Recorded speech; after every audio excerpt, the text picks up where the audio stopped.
Hello guys, ഞങ്ങൾക്ക് ഇന്ന് ഇത്തിരി നങ്കിനെ കിട്ടി. ചെറിയ നങ്ക് ഇങ്ങനെ തൊലി പൊളിക്കില്ലേ.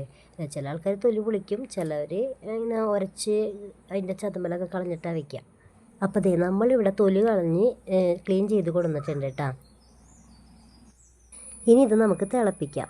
അതിന് വേണ്ടത് സാധനങ്ങൾ ഇഞ്ചി, പിന്നെ ചുവന്നുള്ളി, പച്ചമുളക്, പിന്നെ കുറച്ച് വേപ്പില. സ്റ്റൗ കത്തിച്ച് ചീനച്ചട്ടി അടുപ്പത്ത് വെച്ചു.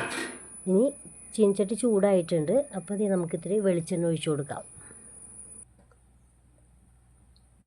വെളിച്ചെണ്ണ ചൂടായിട്ടുണ്ട്. അപ്പോൾ നമുക്ക് ഈ പച്ചമുളക് ഇട്ട് കൊടുക്കാം. ഉള്ളി, പച്ചമുളക്. ഇനി ഇതൊന്നും നമുക്ക് ശരിക്കും വഴറ്റിയെടുക്കാം.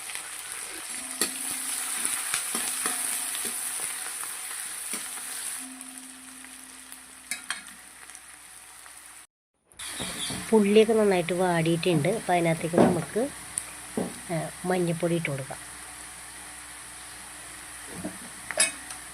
കുറച്ച് മുളക് പൊടി ഇട്ട് കൊടുക്കാം.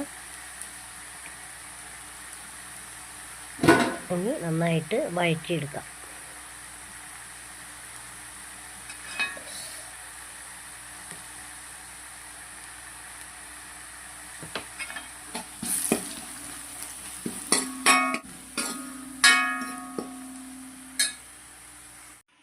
അപ്പോൾ നന്നായിട്ട് വാടി. അപ്പോൾ നമ്മളിത്തിരി വെള്ളം ഒഴിച്ച് കൊടുത്ത് ഇത്തിരി ഉപ്പ് ഇട്ട് കൊടുത്തിട്ടുണ്ട്.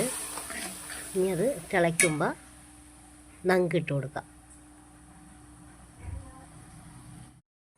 അപ്പോൾ അതിനകത്ത് നമ്മൾ നങ്ക് ഇട്ട് കൊടുത്ത് ഇനി നന്നായിട്ട് തിളപ്പിക്കാം. അപ്പോൾ തിള വന്ന് അപ്പോൾ നമുക്കതൊന്ന് മൂടി വയ്ക്കാം. വേഗം നേരം കൊണ്ട് ഞാൻ 2-3 നങ്കെടുത്ത് വറുത്തിട്ടാണ്. അപ്പോൾ നങ്കില്ലത് അത്യാവശ്യം വെള്ളമൊക്കെ വെച്ച് നങ്ക് തിളപ്പിച്ചത് റെഡിയായി. അപ്പോൾ ചോറും നങ്ക് തിളപ്പിച്ചതും പിന്നെ ക്യാബേജ് ഒലത്തിയതുണ്ട്, പിന്നെ നങ്ക് വറുത്തതും. ഇതാണ് കേട്ടോ ഇന്നത്തെ ഞങ്ങളുടെ ചോറിൻ്റെ കറി. അപ്പോൾ എല്ലാവരും ചോറ് കഴിക്കാം.